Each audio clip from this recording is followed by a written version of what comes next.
अस्सलाम वालेकुम। उम्मीद करता हूँ आप सभी खैरियत से होंगे। आज हम अपनी उसी कॉन्वर्सेशन को आगे लेके चलेंगे जिसके ऊपर हमारी कुछ प्रीवियस वीडियोस आई थी, यानी कि चाइना का क्या रोल है इस तमाम तर जो ईरान यूएस इजराइल वॉर हो रही है, इसमें China as a strategic player कैसे अपना किरदार अदा कर रहा है। इस हमारे चैनल के ऊपर एक ऑलरेडी वीडियो आ चुकी है कि क्या चाइना ने किस तरह बैक किया ईरान को, अपने आर्म्स प्रोवाइड की, इकनॉमिक जो फाइनेंशियल जो उसके जो सप्लीमेंट्स वो प्रोवाइड कर रहा है, उससे तेल खरीद रहा है $140 बिलियन का और $400 बिलियन की इन्वेस्टमेंट करने जा रहा है।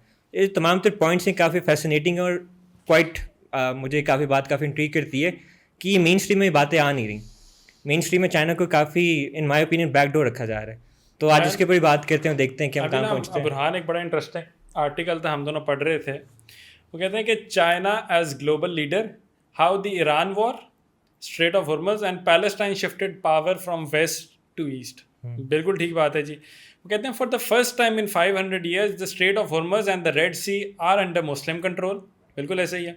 For the first time in 500 years the उम्मा has a spiritual leader, a Saladin. बिल्कुल ठीक है जी। And for the first time in 500 years the spiritual leader is backed by a super power, China ji. For those of you जिनको Saladin का नहीं पता जी, सैलाडिन बड़ी ताकत थी, खैर उनको तो ज़रूरत नहीं थी किसी सुपर पावर की, लेकिन वो कहते हैं Saladin united Egypt, Syria and parts of Mesopotamia under one rule despite deep sectarian and dynastic divisions. He rebuild Muslim Muslim unity against the Crusaders after decades of fragmentation. He recaptured Jerusalem and negotiated a favorable peace with Richard the Lionheart during the Third Crusade. ठीक है, उनकी chivalry, mercy और reputation for justice, उनको बड़ी admiration मिली और blah blah blah. Burhan is of the opinion कि Saladin जो आज के दौर का है दैट इज़ चाइना। ठीक है, लेकिन सैलाडिन बीइंग एन इंडिविजुअल तो वैसे तो मुश्तबा खामनाई को होना चाहिए, लेकिन अगर मुश्तबा खामनाई हैं तो वो कैसे, बिकॉज फ्रैगमेंटेशन मुस्लिम उम्मा के अंदर बिल्कुल हमें नज़र आई और तबाही और बर्बादी भी नज़र आई हमें, लेकिन उस हद तक तो मुझे नहीं लगता वैसे। मेरे लिए yes, Mojtaba Khamenei too far fetched, but China as global leader और सुप्रीमेसी शिफ्ट होना फ्रॉम वेस्ट टू ईस्ट वो मैं मानता हूँ। इसमें हम ना एक चीज़ और देख रहे थे जो हम इस सारे मामले के अंदर देखते हैं। एक तो आपके पास स्ट्रेट ऑफ हॉर्मज आई, रेड सी आपके कंट्रोल में है, मुस्लिम कंट्रोल में for the first time in 500 years. हमारे पास ही था वैसे तो, लेकिन Iran never technically took control of it. Iran Iraq war में वैसे कंट्रोल था तो सही, जब वहाँ पे उन्होंने एक सैमुअल बी रॉबर्ट्स एक अमेरिकी वॉरशिप था, उसको गिरा दिया था इन लोगों ने माइन से। और उस टाइम इजिप्ट, बल्कि जब ये ईरान इराक वॉर चल रही थी ना, तो शिप्स ने वहाँ से गुजरना था, तो उन्होंने सेफ पैसेज मांगा। अब वहाँ पे माइंस बिछी हुई थी, तो इन्होंने फिर उसको कहा जी, अमेरिका को कहा और यूएसएसआर को उस टाइम का कि आप हमें सपोर्ट दें। तो अमेरिका ने कहा कि मेरी सुप्रीमेसी इस रीजन में ना ख़त्म हो जाए, अगर यूएसएसआर ने ले लिया तो ये भाग के आया कि मैं आपको सेफ पैसेज देता हूँ। जो सैमुअल बी रॉबर्ट्स था उसको खुद माइन से ठुक गया था और डूबने लगा था। उसके अलावा भी इनके एक दो और वॉरशिप्स थे, तो कंट्रोल तो था। लेकिन खैर ये आर्टिकल मजे का था, it's a very interesting read. क्या है इसके अंदर और बुरहान, फिर मैं अपनी बात को आगे कंटिन्यू करता हूँ स्ट्रेट ऑफ हॉर्मज वाली। आई थिंक वो सैलाडिन वाले पॉइंट के ऊपर मेरी बात थी कि अगर हम अपनी आज की वीडियो के ले लें, उसमें बात कर रहे थे कि किस तरह एक सर्टेन फ्रैक्शन को होश करने के लिए आपको अपने उलमा के साथ एक मीटिंग करनी पड़ेगी। सो दैट इंडिकेट्स कि उस तरह से यूनिफाइंग वो फैक्टर रहा नहीं है। मैं बात ये कह रहे थे कि मैं वो पिछले 75 सालों से जो चाइना का स्टांस रहा है फ़लस्तीन के मसले के ऊपर, वो भी काफ़ी इंट्रीगिंग है। अब मैं ये देख रहा था कि दिसंबर 2022 में जो चाइना अरब स्टेट समिट हुआ था, उसमें चाइनीज सदर ने कहा था कि the Palestinian issue has always been the core issue in the Middle East which requires an end to the Israel's occupation of the Palestinian territory and establishment of an independent state based on the 1967 border. अब आप guess करें कि signatories कौन थे इस conference के? Saudi Arabia, Egypt and Iran. तो I think this speaks a lot के जो एक यूनिफाइंग फैक्टर था इस सब में, अब ये वो China is unifying factor. Plus इसमें काफ़ी प्रिंसिपल स्टांस ये भी नहीं कि हम ये बात कह सकते हैं कि उनका कोई बहुत एक एथिकल कंसर्न है, व्हिच आई होप कि हो, लेकिन ऑब्वियसली कंसर्न तो कहीं से नहीं, it's all strategic and that is how they have empowered.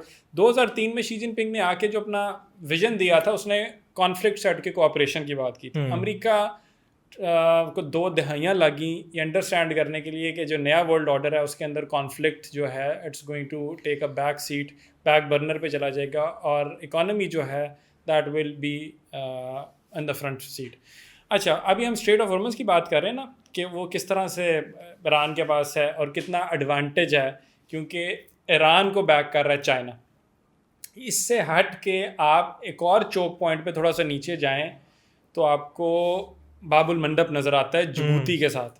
अब उसकी अगर आप बात करें, वो किसके साथ बॉर्डर है भाई? वो यमन के साथ है। यमन में कौन है? सी रेबल्स हैं। हुसियों के पीछे कौन है? ईरान है। ईरान के पीछे कौन है? चाइना।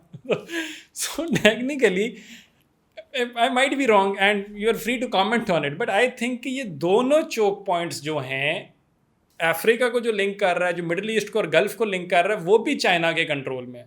बिकॉज चाइना की अपनी शिपमेंट तो नहीं रुक रही। चाइना का अपना तेल जो ईरान से 90% जा रहा है वो तो बड़ा इजीली फ्रीली जा रहा है। मसला किनको हो रहा है? हैवी वो इंश्योरेंस कौन पे कर रहा है? वो तो अमरीकी कर रहे हैं, वेस्टर्न एलाइज कर रहे हैं, इसराइली जो बैक्ड लोग हैं, रिजीम्स है, वो कर रही हैं। तो ये वाला मसला। अब इसके अंदर ना एक और इंटरेस्टिंग, हम जब चाइना की हेजमनी की बात करते हैं ना, द न्यू वर्ल्ड ऑर्डर की बात करते हैं, द फ्यूचर की बात करते हैं, 2004-5 में ना ये बड़ा वेस्टर्न नैरेटिव था और बड़ा क्रिटिसाइज़ किया जाता था जी चाइना को कि जी एक कि उनकी स्ट्रिंग ऑफ पर्ल्स है। अब स्ट्रिंग ऑफ पर्ल्स की क्या था कि आप इंडो पैसिफिक के अंदर ना नीचे जाते जाएं आप, तो चाइना ने हर एक बेस के अंदर कहीं ना कहीं पे पैसे लगाए हुए हैं। यानी इनके पास थी गवादर पाकिस्तान में थी, श्रीलंका में हम्बन टोटा थी, चिटागोंग थी ऊपर बांग्लादेश के साथ, और इधर जाएं तो जिबूती था अफ्रीका के हॉर्न्स ऑफ अफ्रीका में, जिबूती चाबहार ईरान के अंदर। तो ये इसमें एक दो और भी थे अगर हम निकालें तो वो एक कंबोडिया की बेस है जी, रीम नेवल बेस रियाम, और उसके अलावा म्यांमार की पोर्ट भी इनके पास है। तो ये देख लें, Pakistan, Sri Lanka, Myanmar, Djibouti Africa और ये बांग्लादेश, कंबोडिया, ये सारी इनके पास हैं। तो इनकी सुप्रीमेसी को चैलेंज करना अमेरिका के लिए बड़ा ही मुश्किल था। रही सही कसर जो इनकी निकाली है वो इस जंग ने निकाल दी है। वो जंग ने इस एतबार से निकाली कि मिडिल ईस्ट के अंदर जितना होल्ड था इनका, बेसिस इनके पास थी, इंटेलिजेंस इनके पास थी, वो सर अगलों ने बम मार के आपको बता दिया कि नहीं सर ये हमसे गलती होगी, हम इनके ऊपर दिफा नहीं कर सकते। इसका मसला तो शुरू हो गया था लास्ट ईयर। एक तो ये ऑपरेशन एंड्यूरिंग लाइन के अंदर, रोडिंग लाइन में, कौन सा लाइन था? ऑपरेशन रोडिंग लाइन ना, जो इसराइल ने किया था 12 दिनों की जो जंग थी। बिल्कुल ठीक है। एक तो वहाँ से आगाज़ हो गया था, और उसके साथ जब इसने 24 घंटे में 5 मुस्लिम ममालिक पे बम मारे थे, और उनको ख्याल है कतर पे जब इसने बम मारे, अब उसकी इंटेलिजेंस किसके पास थी? अमेरिका के पास थी। डिफेंस किसके पास था? अमेरिका के पास था। और इनके स्टेल्थ ड्रोन्स, फाइटर्स जेट्स दिए थे, वो किसने दिए थे? अमेरिका ने दिए थे।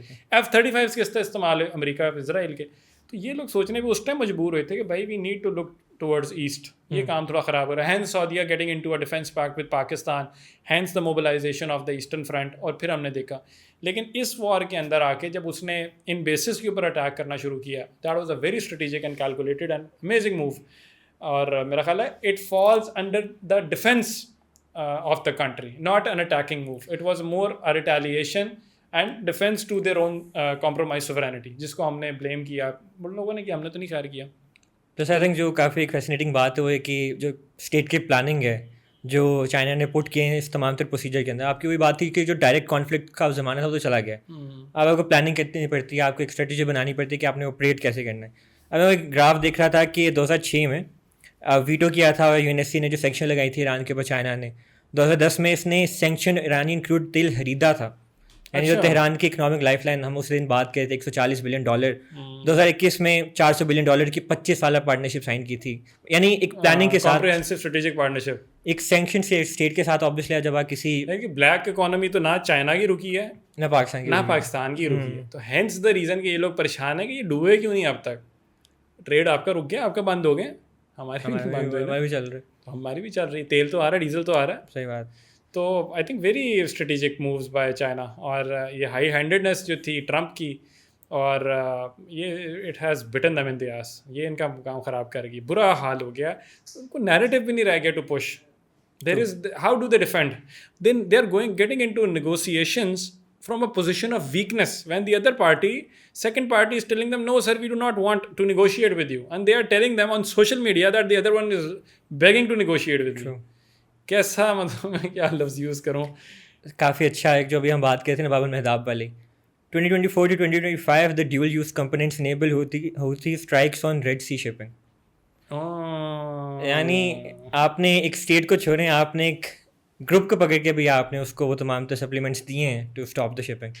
आई थिंक प्लानिंग तो है, मानना तो पड़ेगा। और वो अभी भी उन्होंने कहा है, उन्होंने कहा है सर हमारे पास अगला हथियार जो है वो ये वाला है, उसी रेबल्स को हमने और एम्बोडल करके उनको यूटिलाइज करना है। उन्होंने पे बॉम्ब्स काफ़ी चलाए थे, तो प्रॉक्सी तो रही है उनकी।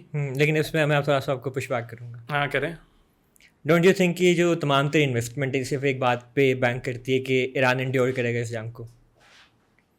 खुदा नाश्ता के नेगोशिएशंस नहीं होती और ईरान की जो इंड्योरिंग कैपेसिटी है वो ख़त्म हो जाती है, तो इन्वेस्टमेंट वैसे ही चलती रहेगी। आपका ख्याल है ईरान की अब तक इंड्योरिंग कैपेसिटी जो थी 12 दिनों की उस इजरायली बमबारी के बाद, B2B बॉम्बर्स उनकी न्यूक्लियर फैसिलिटीज़ पे गिरने के बाद, और जितने बम उन्होंने अब तक चला दिए हैं और पिछली 40 साल सैंक्शंस के बाद अब तक ख़त्म की नहीं हुई।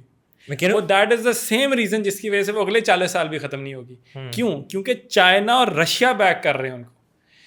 रशिया यूक्रेन वॉर के अंदर जो रशिया ने ड्रोन मारे, चीप ड्रोन, कोई 19,000 ड्रोन सिर्फ इस विंटर में मार दिया उन्होंने। वो कहाँ से आया? ईरान ने दिया। बदले में क्या दिया? इकोनॉमी फ्यूल की पंप की उनको वहाँ पे दी। चाइना ने क्या दिया? 1000 टन आपका सोडियम परक्लोरेट का, वरना तो उनकी मिसाइल टेक्नोलॉजी खत्म हो गई थी। चाइनीज सुपरसोनिक बैलिस्टिक मिसाइल किसने दिए? चाइना ने दिए, मतलब खत्म हो गए थे। वरना 140 अरब के ऑयल वहाँ से ले लिया, ब्लैक तरीके से ले लिया, रीपेंट किया, रीपर्पस किया, मलेशियन इंडोनेशियन के नाम से चला दिया, वो ले लिया जाके। So I don't see China falling anytime soon because of the same reason that Pakistan cannot fall anytime soon. China behind us, China behind Iran. एक तो हमारा न्यूक्लियर का एसेट भी है, प्लस उनके पास 440 kg का अपना भी 60% रिच यूरेनियम 60% रिच यूरेनियम मौजूद है। सर काम तो ख़राब है, पहले वो न्यूक्लियर बने ना बने, अब आपने उनको न्यूक्लियर बना देना है। वेरी इंटरेस्टिंग जी, देखते हैं आने वाले दिनों के अंदर क्या होगा। होपफुली वीकेंड से जब वापस आके आप लोगों से मुलाकात होगी तो चीज़ें बेहतर होंगी, but doesn't look like it. लेकिन अल्टीमेटम कब तक है ट्रम्प का? 6 अप्रैल तक। 6 अप्रैल तक। हाँ bullshit. No sir, they are buying time. They are buying time for all this? नहीं, to get troops on the ground because they can not come out of this. But considering this trap है, but considering this trap वो फिर भी आएंगे। वो आते तो हैं हमेशा से ही। That is what they do. Considering this trap, उन्होंने फिर भी वही सब कुछ किया जो उन्होंने करना था। तो इट्स प्रिटी। अब वो बैकआउट नहीं ना कर सकते। किस मुंह से बैकआउट कर रहे हैं? They can not back out. How do they back out? जब ईरान उनका स्टेट मीडिया जो है मजाक उड़ा रहा है उनका, IRGC तमाशा लगाया है उन्होंने कि आ जाओ। जब पूरी दुनिया के अंदर वो पता है कि उनकी सुप्रीमेसी जो है, जो असल में ना उनको मारा उनका गरूर on believing and considering themselves to be the omnipotents of this world. That is where they were wrong. ऐसा रहा। लेकिन सर 3 दहाइयाँ गुजर गई हैं, हिस्ट्री तब्दील होती है बड़ी जल्दी। World War I से World War II 3 दहाइयों का ही पीरियड था, 4 पे चला जाएगा और क्या। 2 से लेके कोल्ड वॉर तक वही 4 दहाइयाँ आपके पास थी। 4 दहाइयों से कोल्ड वॉर से लेके अब तक आपकी वही 3-4 दहाइयों का पीरियड गुजर गया। साइकिल हिस्ट्री का जो है ना वो पैटर्न चेंज होता है, और आपको तैयारी उन्होंने की है पिछले 70 सालों से चीनियों ने, बल्कि उससे ज़्यादा ही। लुईन ऐसे टूटा कि फिर आपको पूरे नेटो से बात करना पड़ी है कि आप हमें हमारी ओह मदद माय करें। गॉड, ओमनीपोटेंस का उनका विजन ऐसे टूटा, इतने ही तुम तगड़े थे, स्ट्रेट ऑफ हॉर्मस तुमसे खुली नहीं, तुमसे स्ट्रेट ऑफ तुमके लिए तुम तरले करने पड़े नेटो के।